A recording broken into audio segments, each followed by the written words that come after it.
Welcome back to a 2/3 roundtable called an audible today. It's just my dear friend Raymond Milnarek back on the show. Raymond, how are you? I'm good. Yeah, good to be here again. Yeah, thanks for making the time. Thanks for making the trip down. We had a great Cars and Coffee this morning in Rancho Santa Fe. Saw some unbelievable cars and a little bit of a celebratory moment for you. You want to share the news? Yeah. Let's kind of backpedal. Maybe how long? 6-9 months ago, we were doing kind of the same thing. I don't think we were recording a podcast or anything like that, but I showed up and you opened your garage and revealed your new rear engine German acquisition. And I kind of had I guess to backpedal a little bit further, you, another guest of your podcast previously and dear friend of both of ours, Wes Wynn, we kind of had this, 997 collective idea to all get them independently. But then we got like this group text and we've all talked about them and walked each other through the buying process, bouncing ideas off each other's off each other in the group text and in person and whatnot. And, he was the first to get his turbo. You got your car, surprising me. And, I showed up with a car and kind of flipped the script on you in the very same location that you did with me. And it was a difficult secret to keep because a couple other people know I have the car. Yeah. I opened my garage and you are sitting in the driver's seat of a midnight blue metallic 997.1 C2S. We have the exact same car. Yours has Sport Chrono. Mine does not. Everything else identical, save for the paint. So sand beige interior. Lobster claw wheels. It's unbelievable find. Unbelievable find, all three of us, it's worth noting. I've looked at a lot of these, and I'm sure you have too, and you see a lot of them out, and I think really good 997s. I think people are preserving, GT3s and RSs and RS 4.0s, of course. But I think it's pretty rare to see even turbos, certainly Carreras and S's in really well preserved condition. And I think that we have genuinely the three cleanest examples that I've really seen. And we just saw probably another 3 or 4 today. There was a couple .1s, a couple .2s, and they're all great in driver cars, and I intend for that to be mine. Hilarious that we have 3 different colors as well.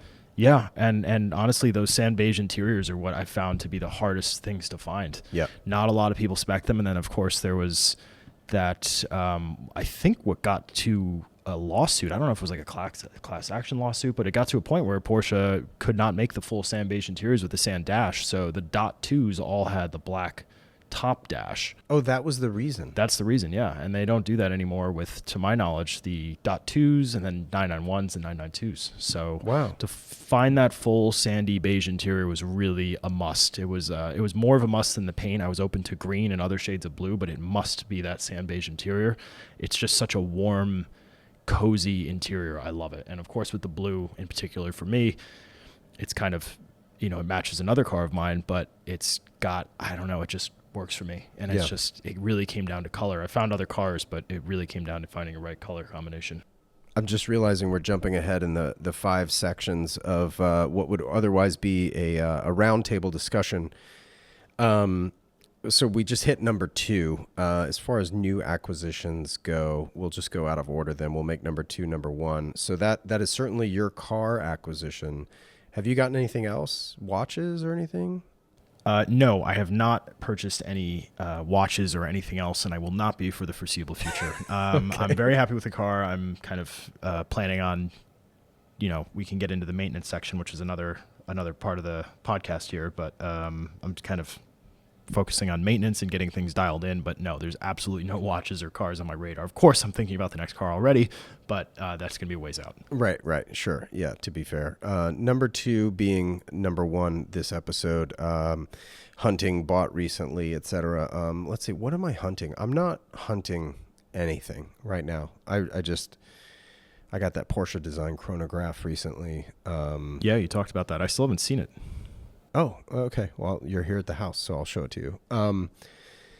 I guess there's the Batman that I share with my dad, and he has told me this isn't solidified yet, but my parents are coming out to visit next week. Or actually, when I post this Tuesday, it'll be this week. So my parents will be here tomorrow.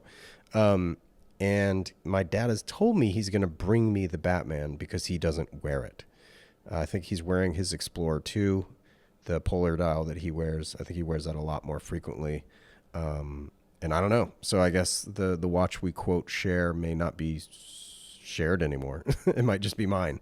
I will certainly wear it. It is on Oyster bracelet as opposed to my Pepsi on Jubilee. So that's kind of fun to have that distinction there. It is the OG Batman, so it's the little chunkier squared shoulders. So excited to potentially get that back.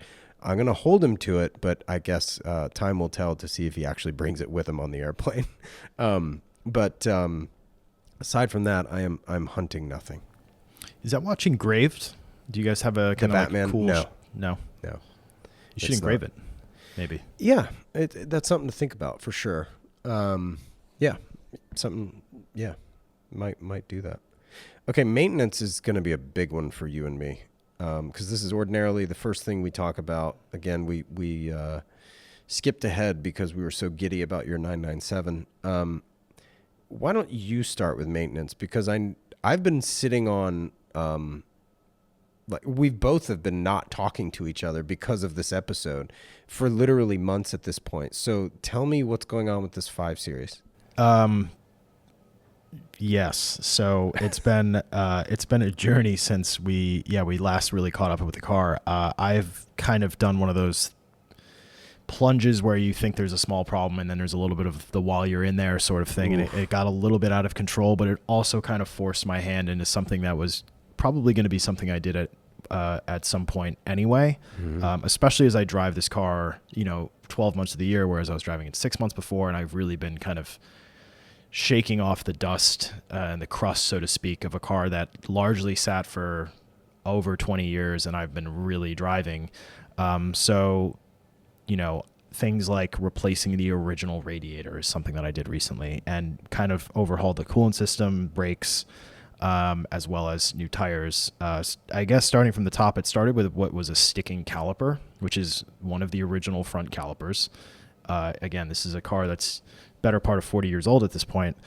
That's when I said, okay, I'm going to do not just front calipers, I'm going to do rear calipers, I'm going to do rotors while you're in there, pads, of course, and stainless steel brake lines. So a good friend of mine was actually had a spare set of E32 7 Series calipers, which is what kind of people do as a OEM plus brake upgrade for the E28 chassis, which is what I have.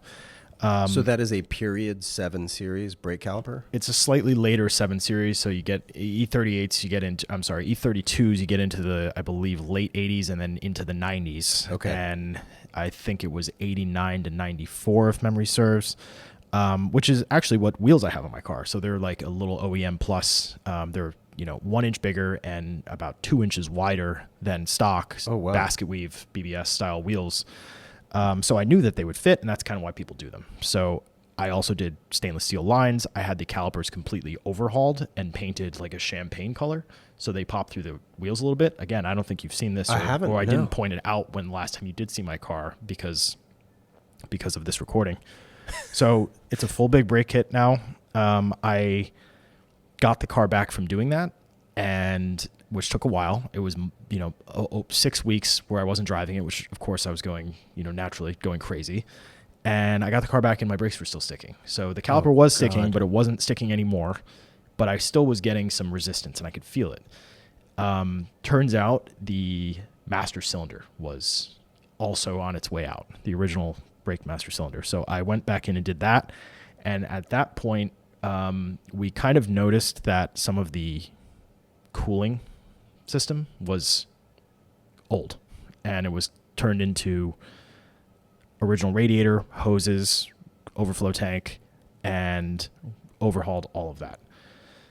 So it was it was a big year, big month, and 2 stops in a shop in East LA, which has been great. It's called the M Shop. happy to plug Joe over there. Those guys have been great. They kind of know my car at this point, and it's good to build a relationship with a shop. It's been a long time since I've been able to do that. But yeah, it's funny because when you do big things like this where you don't see or feel really anything different until, of course, you step on the brakes, which now the car really does feel great. And so now I take it up into the canyons and I feel safe. I don't feel like I could, the brakes are unpredictable. The brakes were not a strong point on the E28, even like an M5. They were not a strong point on that car. So it feels unbelievable to stop now. Wow.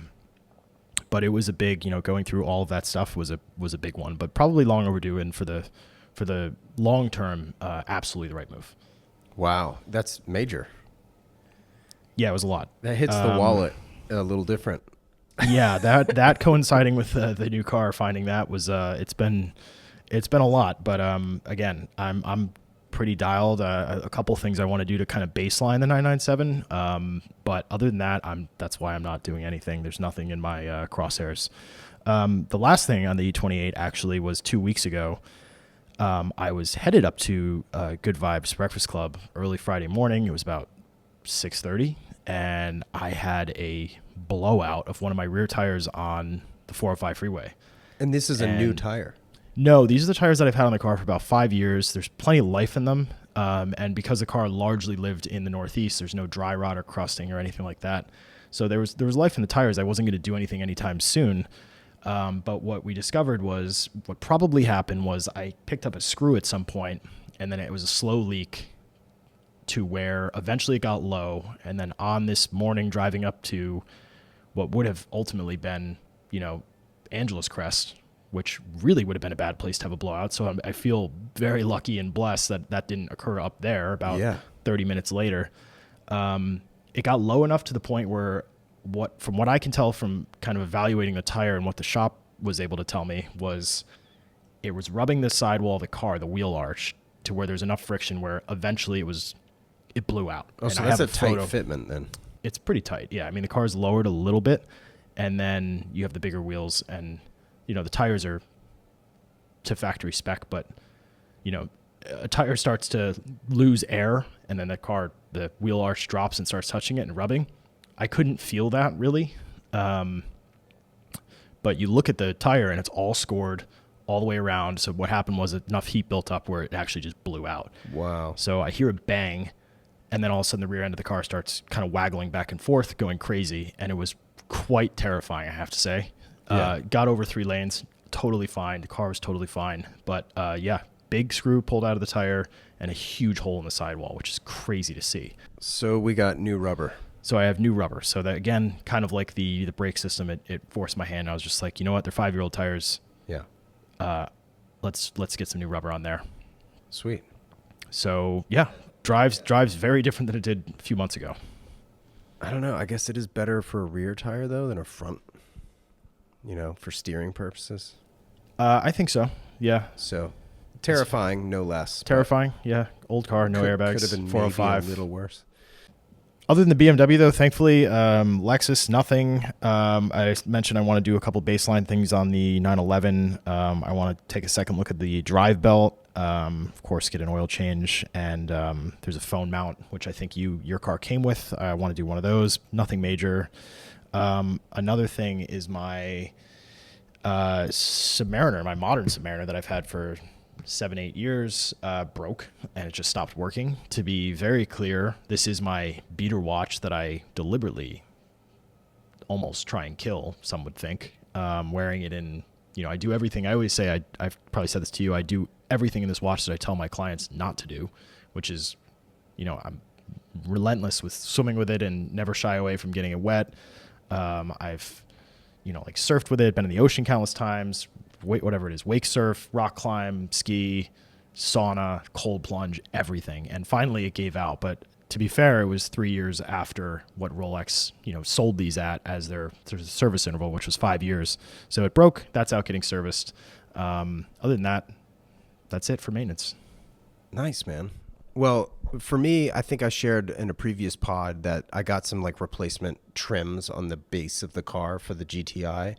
I still need to put those on the car. It's like the front right and left, like on the corners and the front. It's almost like a lower valance, but It's on the corner of the Oh, car yeah. only, which is kind of a weird spot. The one of them, because my car's lowered, the left popped off like the better part of a year ago, and I'm just like tired of sometimes walking back to my car and only seeing like the one on the right and the one on the left is missing.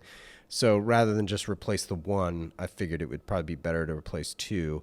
And then the right like runner, like the door sill, I can't remember what that's called, almost like the rocker panel, but like it's a like a ground effect, if you will. It's like a side sill, I guess, is the best terminology. But the one on the right side of the car, a valet like broke it over like a curb, like when they took a right around like a ADA ramp on the corner or something. I think they hit the curb and it ripped it off. It like pulled it from one of the bolts. So like the whole thing isn't quote broken. It's bowed out kind of. But it's just like sticking out and against the bolt because the whole thing you have to like push back and then pull out. I don't know. It's hard to explain without visual, but I follow. I got the two sort of rocker panel side skirt things to put on to freshen those up because at this point the car's a 2017. 2026s are about to come out, so those pieces of plastic are 9 years old at this point. So that's just like some to-do list stuff that I need to just do on a weekend that I'm free, and then got the car back. Got the 911 back from the shop from being hit. Which I was present for. Right. So so that turned out great. Took it in for a service. Brake fluid flush. I think I said all this on the last podcast. Brake fluid flush, transmission fluid flush, blah, blah, blah. Got it home from the service. I think within a week, it was sitting in my garage, and I took the GTI up to LA one day. Like I drove the 911, I think on a Wednesday. Then on a Thursday. Then on Friday, I took the GTI up to LA all day. Got home at like 8 p.m., opened the garage, was walking by the 911, and there was a clear puddle, like water on my garage floor. And I was like, oh, God. So then I smelled it, and it smelled a little sweet, and I was just like, all right, well, I don't think it's coolant because that would have been pink. I was like, quick Google search. Windshield washer fluid is very common to leak out of our cars. Yes. The windshield washer fluid reservoir sits sort of in the front left wheel well behind the wheel. And that's kind of where the dripping was from. And then I later learned that the pump for the windshield washers isn't really secured really well in the reservoirs. They're just like pushed in. So there's no like metal gasket. There's nothing. Again, I haven't looked for myself, but this is what I was reading online. As a result, I think that's where the leak was coming from, is somewhere around there. Took it into Porsche. Porsche looked at it, held it for a little bit, called me, said, look, this isn't leaking. And I was like, huh? I was like, I have a puddle on my floor. Did you fill it? And they filled it all the way to the top. And they were like, yeah, the level's not going down, blah, blah, blah. I was like, all right, fine. So I had my wife drive me back over there, pick up the car. They bring it down from where it was being held up in the parking lot in the building. It starts leaking in front of them. They're like, oh, it is leaking. I was like, you've got to be kidding me. I was like, all right, well, I'm taking the car now because my wife just dropped me off. I'm not going to tell her to turn around and come back just for you to hold the car. So I drove the car away. He's like, okay, we'll just monitor it. I'm like, okay, sure. So I put it back in the garage, put a coffee mug under it just to maybe get some more clarity as to like what color the fluid was. Because before it was just dripping into like a towel. So I put a coffee mug under there. Sure, it is pale blue. I was like, this is washer fluid for sure. I'm leaving one big thing out, actually, now that I think about it. On the way home from the dealership that day, I pull up to a stoplight a block from my house. A Nardo Gray RS6 Avant pulls up next to me. Beautiful car. You know how I feel about these things. The guy rolls his window down, gives me the thumbs up in my 911. And goes, hey, man, you're leaking washer fluid. No, it's worse. I go to roll my passenger window down to talk to him. My passenger window switch breaks.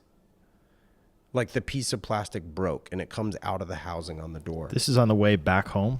This is on the way back home. So my washer fluid leak has not been fixed. I then break my window switch, and I'm just like, WTF, you know? I was like, are you kidding me? The window went down fine. It's fine. And I could still use it. It was like rattly. So I got the window back up, obviously. But then I got home and I super glued it, only to find out that when you super glue it, the like little tabs that lock it into place, the only reason it came out of the housing is because it was broken. So when it's actually put together, it won't fit back in the housing. No matter what angle you try, like you just can't get it back through. Well, guess what? That switch is not sold separately. You have to buy the whole module. That module is $300. The only way you can put that module in your car door is to remove the entire door card. So this guy's thumbs up just cost me $800 in labor and parts.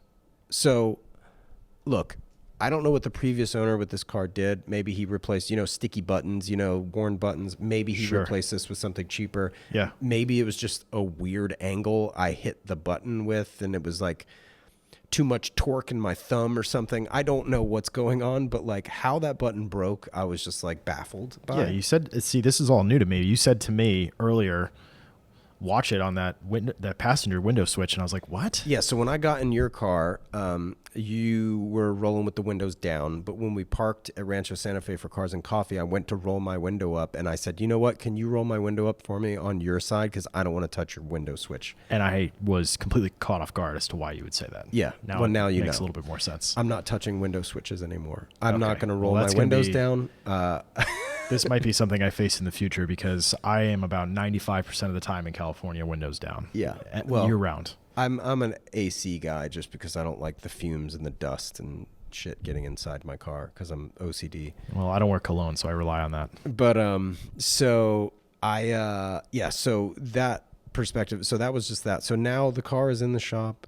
They're going to replace the module. By the way, I got my module from Suncoast in Florida, very well-known shop. I think I may have brought them up before. Yep, great prices. $298 for the switch module. If I got it from the dealer here, it was $400 he quoted me. Yeah, they're strong prices. Can you match prices? And they were like, no. So I was like, so I had to wait a week for the switch module to come in. Again, these are like the little niggling things that happen with an 18-year-old car. I understand, but I took it in on Wednesday of this week. Today's Saturday. He said he needs it for a couple days. I texted him on Thursday. No response. I texted him on Friday. Any updates, any news? And he said, no, sir. So now they've had my car for a couple of days and no answers and no updates. So I'm thinking this will probably be the last time I let them work on my car. I also did some exploratory pricing with regards to their labor rates per hour. They're $322 an hour. And I think Bryce Lamb at Blam is $212. So the problem with working with somebody like Bryce, though, is he's an hour to an hour and a half away from me.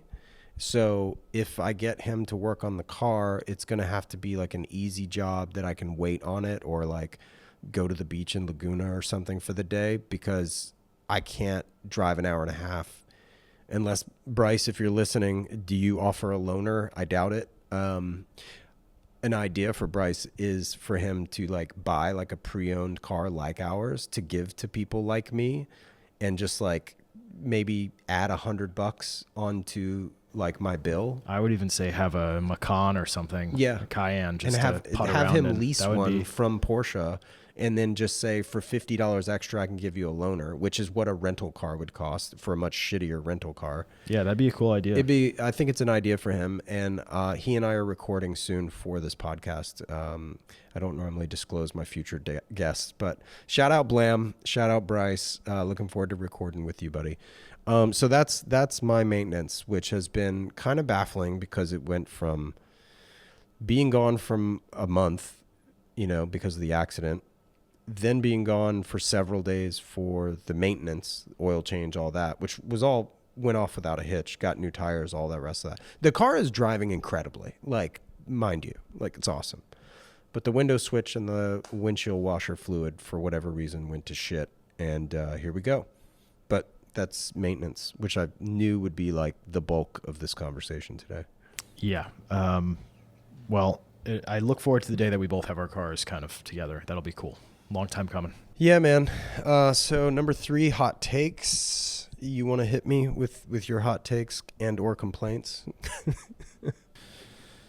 Yeah, real hot take. Probably gonna, maybe, possibly, hopefully not offend people. That's what this is all about. I'm gonna restart.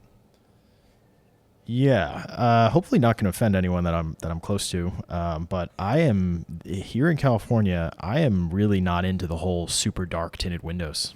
Oh, interesting. People, Yep. you're walking, and I do try and make an effort to walk as much as I can as a, proclaimed New Yorker and legitimate New Yorker here. I walk to do as much as I possibly can in Santa Monica. Okay.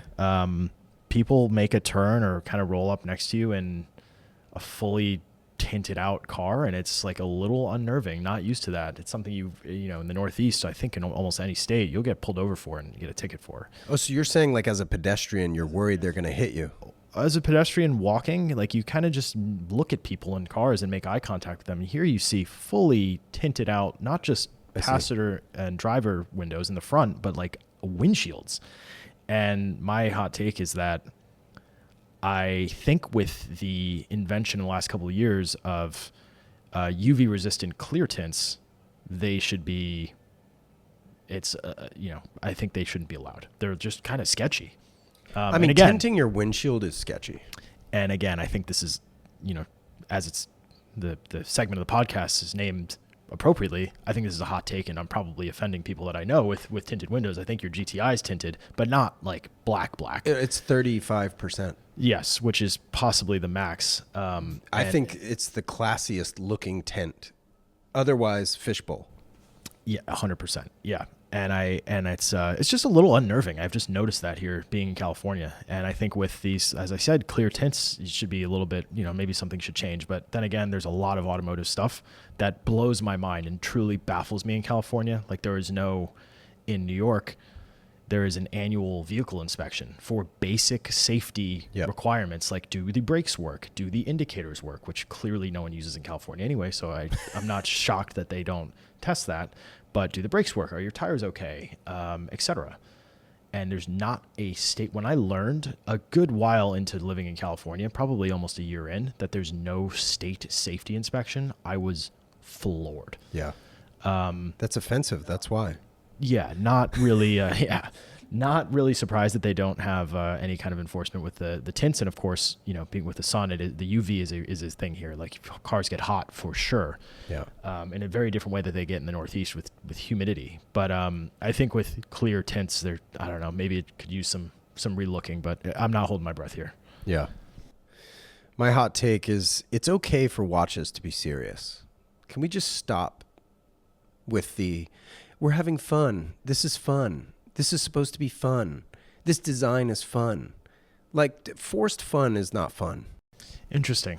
You'd think that I might think a little bit more about this given my profession, but this is an it's more interesting common thing. in modern watches, and you're strictly a vintage guy, I would say. So vintage is more serious because it's like, yeah, you want to buy. You're not buying a vintage watch because they're more fun. You're buying it for serious and or emotional reasons. Yeah, which they really need to speak to you, and I think that, I do believe that the more you get into watches, and I love when clients or friends for a long time have been buying modern and then really get into vintage because it's more personal, it's more individual, it's more unique, which that might be a hot take right there, but. Well, I will say as a caveat to the vintage thing, you can have fun watches because there are some zany designs from vintage, right? Like you'll get the Phil Toledanos, which he's now on record for liking the Nautilus now. So I can't keep up with Phil. Yeah, who can? But it's one of those things where, like, yes, you could still have fun with vintage watches because of their designs, I guess. You love watermelon. I get it. But it's like... I try not to take watches too seriously personally, but I do think that when you're spending real money on something that you want to know that you can maybe see the other side of or get it on the way out in a few years, which is often the case with vintage. If you're buying good quality and right, that is something you have to be serious about for sure. Well, here's the thing. I don't know anybody in watches who isn't having fun already. That's right? Also true. Like, this is why I don't understand why we're being force-fed this idea of having fun. Like, we are having fun. Like, what? Who's not having fun? If you're not having fun, I don't know who you are, honestly. I wholeheartedly agree with that. Like, that's just what I don't understand, is like, why are we getting this like spoonful of fun shoved down our throat? Like, we're having fun, dude. Leave us alone. You know, like, why? It's like we're being told how to think and feel. And it's like, but we already feel this way. So like, I don't know. I'm having a blast with watches. That's why I don't understand the. Yeah, me too. And I think this extends to just about every walk of life. It's just people should really do what they want to do. Yeah. Anyway, that's my hot take. Okay, number 4. Are you selling? No. Me neither. Okay. All right. Number 5. That was a really quick one. All right. What are you into outside of cars and or watches, AKA cultural recommendation, podcast, book, show, etc.? Wes, who was mentioned in the earlier part of the podcast, Wes Wynn, our friend, he mentioned something that was, first of all, I didn't know about him, interestingly enough. He mentioned, I think, cooking on the last one of these. Yeah. And that's something that I am really, really passionate about. It's a I would say 75% of what I eat, I make. And one of my closest friends in the world is a chef, and it's a day in, day out part of my life, along with, I would say, music, whereas even other hobbies and interests, kind of fall to as far as kind of frequency and day-to-day importance. I have been cooking like a madman in the last 2 months, I would say. I've been traveling a lot, but also really trying to sink my teeth into cooking some new stuff. There's some really good resources that I've been using to my advantage that maybe I can send you to put in show notes, something like that, as far as recipes and training you to really test and therefore trust your palate and kind of learn about tastes and pairings versus kind of just following a regimented recipe. Mm-hmm. And it really, if you lean into it and do it enough, it really can yield some pretty cool recipes and results. You start with one thing, and then you might throw away 50% of it just based on your individual tastes, or like you change up the texture or something like that, and you're left with kind of your own recipe. And I've really gotten, I've been cooking for years, but recently I've gotten a couple really interesting recipes that I have never had anyone cook for me, refined to the point where I'm like, these are very cool kind of signature dishes. Sweet. So I would say cooking. Also, I've been really laying into the other thing that I just mentioned as part of my day-to-day life. Music is super important to me. It is, music and food are day in, day out, everyday passions that I can indulge in and really think about, whereas maybe, cars or whatever, watches or not. And I have been seeing more live music than I have in years, in the past probably year, but I was thinking about this. So last night, for you listeners, Raymond and I went to Dave Matthews Band last night in LA. And during that show, I was actually thinking of you and your attendance. I was like, man, you've been to a lot of shows recently. Yeah, I would say in the last 3 months, but again, the last year, but particularly the last 3 months, I've been really kind of on a tear, with some of my historically favorite bands, Dave Matthews being one of those bands. I would say they're not an area of focus whatsoever anymore, but last night was my 35th show. So it was, I have seen them more than any other band, but they're far from my area of interest right now, but it's always good to see them. But I've also seen Dead & Company. I've seen a really good, I don't even know how to describe them. I think alternative rock, maybe, they can put out they have a very refined kind of surf rock sound. They'll put out an album that verges on jazz, but then a metal album, and they'll do that in the same year. And that's King Gizzard and the Lizard Wizard. You thought I was making this name up yesterday, which is really funny, but that is the name of the band, King Giz, by as they're known by maybe closer fans.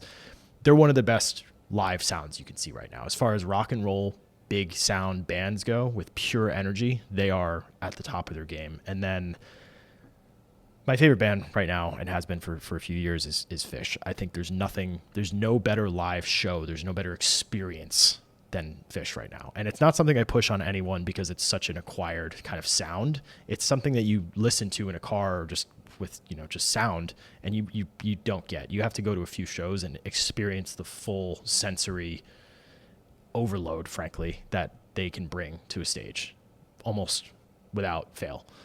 But also smaller shows. And my cultural recommendation here for this segment would be there are some really good tools to find shows of maybe smaller artists that you stumble upon on Spotify in like your Discover Weekly or Release Radar. If people listen to those, I do religiously. And you kind of find a lot of like smaller artists and people who you might not expect or even think to look to go see. But there are some really good tools such as an app called Bands in Town. And you can kind of just plug in. I just encourage people to plug in some of these smaller artists that they might not know or follow these artists and see if they're playing anywhere near you. And they send recommendations. I have that app. They do. Yeah. Even Ticketmaster is pretty good about it, although I think Ticketmaster is kind of polarizing. But also, isn't Bands in Town, sorry to interrupt, isn't that also tied into Spotify where it sees what you play, so it will recommend shows based on the artist you're listening to? I don't know if Bands in Town's actually tied into Spotify, but that was going to be the second part of what I said, is that Spotify's tool for tracking and finding shows of artists that you follow or listen to has gotten very good in the last year. Okay. So I've been able to find a lot of these kind of like, I was on a little bit of a punk rock kick last year, and I've been able to find a lot of these shows of, whether it's a song or an album that I like that are just happening to be passing through LA or surrounding areas, or even in New York if I'm spending time there, which I do a lot.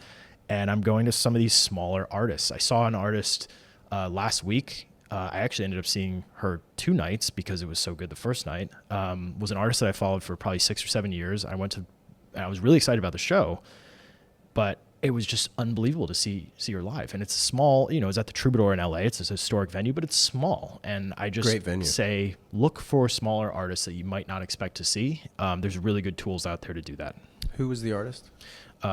Alexandra Savior is her name, with a band. And for me, I have this theory that bands, this is a subjective kind of opinion here, but keys, drums, guitar, bass. That is like the magical 4 for a combination. It leaves very little room for notes or solos to kind of get lost. Like even last night at Dave Matthews, like there was a lot of time where I couldn't hear Buddy, I couldn't hear Tim, because they were getting lost in some other sounds, like from more like dominating the sax sounds. or the trumpet. Yeah. But I think when you have those 4 in particular, which just so happens to be exactly what Fish is composed of, it was really unbelievable. And also it's like, her sound is very kind of indie alternative. And I'm always a little bit skeptical about what that's actually going to sound like live. But when she showed up with a full band where you could hear everything, nothing was synthesized. I mean, there were keys and a little synthesizer that the woman playing keys was using, but it was all real. It was all there in front of you, and it made for an unbelievable experience. It really exceeded expectations. And this is, again, someone that I've been a big fan of for 5 or 6 years now. Nice. Here's another beauty of living in a city like LA or New York, and where you don't work from home, like you report to an office 50 to 99% of the time. Yeah, I would say, because 90% of the time you're living on one side of the city, you're going into the middle of the city, but you're passing half a dozen or a dozen venues, right? So like you're always going to be near music on your way home. So you don't have to like feel like it's an effort really to even get to the show. You could just like leave work, go grab dinner, stop at a bar near the venue, grab a drink, then go to the show, then drive home. 100%. That's what I loved about living in Los Angeles, is that there's always something going on. You can always, and it's like on the way, so to speak. Whereas like me now, Carlsbad, I work from home to do anything. I'm now leaving the house for the first time, so to speak. Right. And it's like, it's not like I'm combining errands, like I'm running to Trader Joe's and the grocery store and Target, and then I'm passing 1 or 2 music venues. Like, no, they're all like 25 minutes to an hour away from me. And like, I'm not complaining. It's just, that is something that I do miss about living in LA.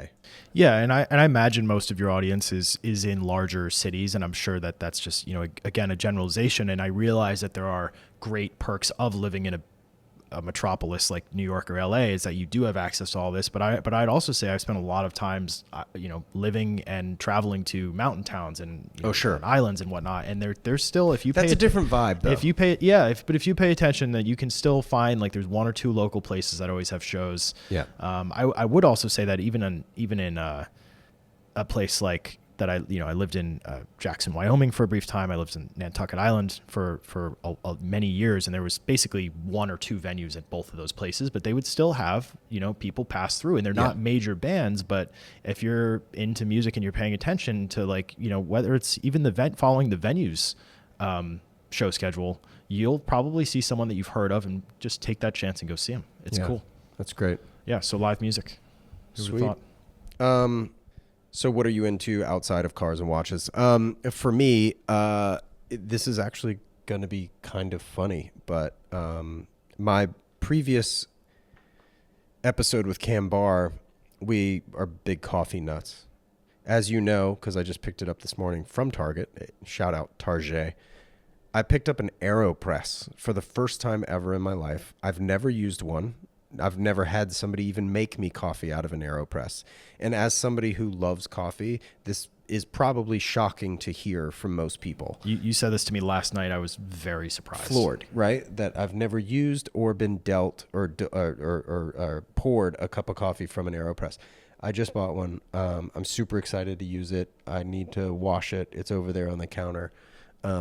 So that's kind of, I guess that was an acquisition lately, but not cars and watches. 100%. But, for a measly $39 from Target, an AeroPress. Yeah. But I mean, it's almost like makes us feel very much like degenerates when you're spending, let's just say, more on other things that we're into. Yeah. I have an AeroPress. It's back in New York, but for the same money, and I'm more partial to my Chemex, which was about the same money. It was like less than $40 for a piece of glass beaker kind of style thing. You buy filters for it, good bean grinder, good kettle with like set and stable water temperature. And there is nothing more in my life that I like more than that. That's amazing. And it's amazing that I've had this Chemex for like 10 years and it was $40. Sick. It's the best money I ever spent. Yeah. It's the simple pleasures at the end of the day, folks. It really is. Raymond, thank you for joining me for this. Is it a round table when only two people? This is more like a two-top situation. It's like a direct A to B line. It's less of a round situation. Yeah. Although I guess traditionally 3 people would make it a triangle. Yeah, school's a long way in my past, so we can talk about shapes another time. We can leave the geometry alone. Thank you guys for listening. Stay tuned for more roundtables. Again, this was sort of an audible, but thanks for listening. Stay tuned for another interview show probably coming next week. Really appreciate you listening. Please do share these episodes if you enjoyed it. You can find Raymond at Oliver & Clark. He is a vintage watch dealer, as previously mentioned in other episode 1 of the Roundtable 1. Oliver & Clark, go check them out. One of the founders, or the founder, Lyndon Lazarus, was on my show a few years ago now, I think. Really, really great spot up in LA. Great space. If you happen to be in LA, make an appointment with those guys. Go check out some watches. They've got crazy good inventory. Thanks, guys. Really appreciate it.